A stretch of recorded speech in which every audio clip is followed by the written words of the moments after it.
मेरा परम सौभाग्य है दादी जी की पर्सनल बहुत पालना मिली है। 2-3 बातें दादी से सीखी हुई अनेक हैं। 2-3 बातें मैं बताऊंगी।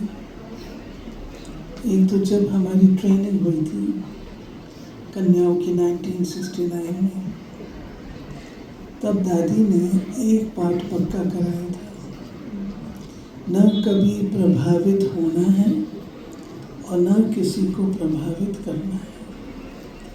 और दादी ने कहा ये स्टेज से बैठ कर के सबको सुनो, पूरी क्लास को सुनो। तब से वो पॉइंट हमारी धारणाओं में एक इंस्टीट्यूशन में चल पड़े। दूसरी, एक बार दादी भट्ठी करा रहे थे और भट्ठी में हम लोग 25-30 बहनें ही थी, बड़ी बहनें थी। तो दादी को अच्छा लगता था आई कांटेक्ट। मैं फर्स्ट सीट पर ही बैठती थी, दादी के सामने बैठी थी और मैं नोट्स लिख रही थी। तो दादी ने कहा ये क्या कर रही हो? मैंने कहा नोट्स लिख रही हूँ, क्लास के नोट्स लिख रही हूँ। क्या करोगी? मैं दिल्ली पांडुवान जाऊँगी, सबको क्लास से नोट सुनाऊँगी, ये क्लास हुआ। दादी ने इतना तीर ज़बरदस्त मारा, तुम ये भी पर चिंतन है, बैठी यहाँ हो और सोच रही हो दिल्ली का। क्यों नहीं ये सोचते कि मैं ऐसी बन जाऊं जो मुझे देख करके वो लोग पढ़ लें? ये भी एक सबक है।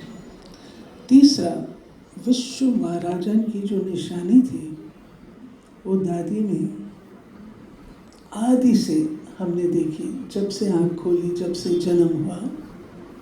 वो क्या थी?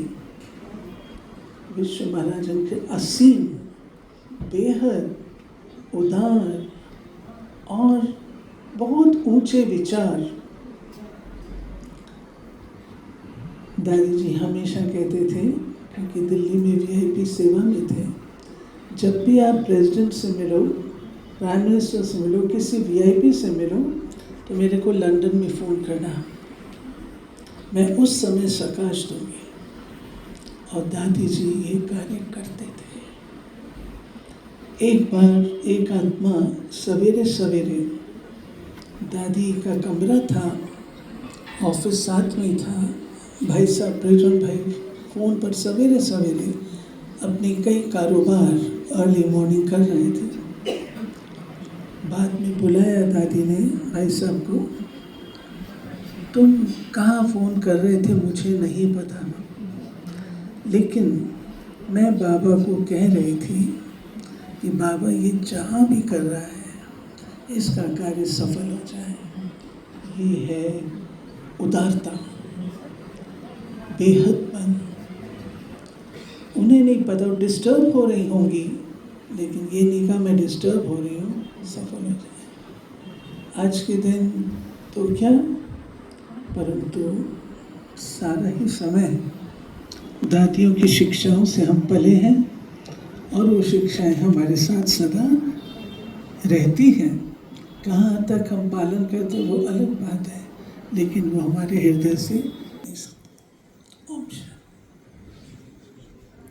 दादी जी की क्लासेस में ये 3 किसी में